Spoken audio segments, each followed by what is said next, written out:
Here's a movement exploration to notice and work with how the pelvis is rotating forward and backward, but in a side-lying position. So for this position, you'll just need a foam roller of some kind and a block or a pillow, something to put under your head as you lie on one side.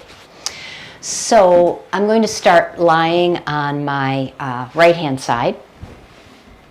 And when you lie on your right-hand side, you want to have your knees bent at about 45 degrees.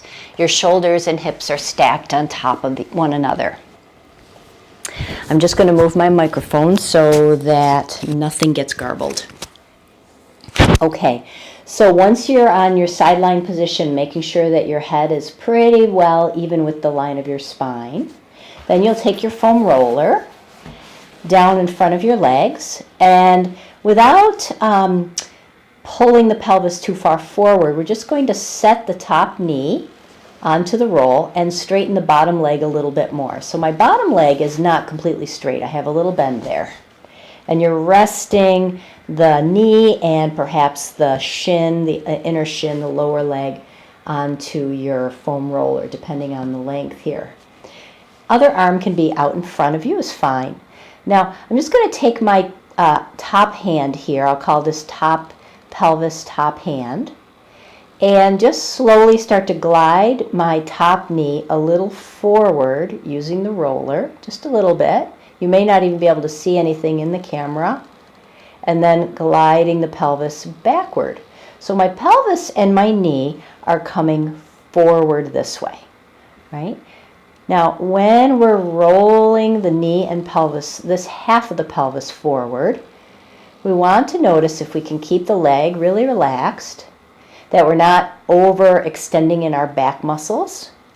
And it's really just a movement through this half of the pelvis and the knee coming forward and then drawing backward. And I would say we could do 6 to 8 of these, what they're called translations of the pelvis on this top side. After you do this side, take a moment to come onto your back and just tune in to notice if there's any difference in between the two sides that you can feel.